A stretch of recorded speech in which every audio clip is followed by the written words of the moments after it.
વડોદરાની વિશ્વામિત્રી નદીના લેવલમાં વધારો થયો છે, જે 20 ફૂટે લેવલ પહોંચ્યું છે। વિશ્વામિત્રી નદીનું જળસ્તરમાં વધારો મ્યુનિસિપલ કમિશનરે વધતા જળસ્તર અંગે સમીક્ષા કરી છે। આજવા સરોવર અને વિશ્વામિત્રી સ્થળની તેમણે મુલાકાત લીધી છે। મ્યુનિસિપલ કમિશનરે કહ્યું કે હાલ ચિંતાની કોઈ બાબત નથી। કોટેશ્વરમાં ફસાયેલા લોકોને બહાર કાઢવાનો પ્રયાસ કરવામાં આવી રહ્યો છે। વડોદરામાં સતત વરસાદ વરસી રહ્યો છે અને ઉપરવાસમાં પણ જે રીતે વરસાદ પડી રહ્યો છે તેને કારણે આજવા સરોવરના દરવાજા ખોલવામાં આવ્યા છે અને આજવાનું પાણી સીધું વિશ્વામિત્રી નદીમાં આવી રહ્યું છે અને પરિણામે વિશ્વામિત્રી નદીનું જળસ્તર સતત વધી રહ્યું છે। અત્યારે વિશ્વામિત્રી નદી 20 ફૂટે પહોંચી છે, તેની ભયજનક સપાટીથી 6 ફૂટ હજી દૂર છે, પરંતુ જે રીતે નદીનું જળસ્તર 20 ફૂટે પહોંચ્યું છે, આ જળસ્તરે વડોદરાવાસીઓની પણ ચિંતા વધારી છે। એટલા માટે કારણ કે આજ વિશ્વામિત્રી નદીને કારણે ગત વર્ષે વડોદરાવાસીઓને ભયાનક પૂરનો સામનો કરવો પડ્યો હતો।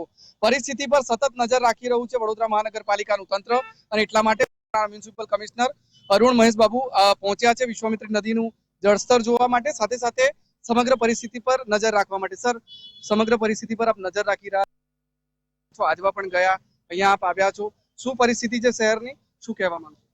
અત્યારે કઈ ચિંતાજનક સ્થિતિ એવા નથી।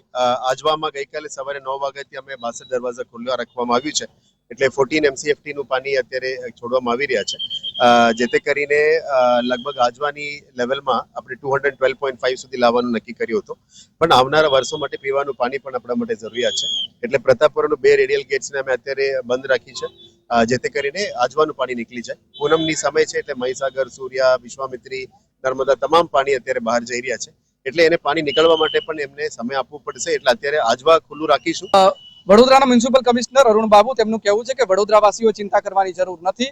વિશ્વામિત્રીનું જળસ્તર ભલે 20 ફૂટે પહોંચ્યું હોય, 26 ફૂટ તેની ભયજનક સપાટી છે, પરંતુ જે રીતે વોટર મેનેજમેન્ટ થઈ રહ્યું છે, આજવા સરોવરના દરવાજા ખોલીને ધીમે ધીમે પાણી બહાર કાઢવામાં આવી રહ્યું છે, વિશ્વામિત્રી દ્વારા તે ઢાઢર નદીમાં જઈ રહ્યું છે, તેનાથી વડોદરાવાસીઓ ચિંતા કરવાની એટલા માટે જરૂર નથી કે ગયા વર્ષે વડોદરાવાસીઓ જ્યારે ભયાનક પૂરનો સામનો કર્યો ત્યારે સવાલો એ ઉભા થયા હતા કે પાલિકાનું તંત્ર મેનેજ ન કરી શક્યું, પરંતુ આ વખતે વ્યવસ્થિત મેનેજમેન્ટ થઈ રહ્યું છે અને એટલા માટે જ તંત્ર બિલકુલ સજાગ પણ છે અને બિલકુલ નિશ્ચિંત પણ છે અને વડોદરાવાસીઓને પણ એ સંદેશ આપવામાં આવી રહ્યો છે કે અત્યારે ચિંતા કરવાની કોઈ જરૂર નથી।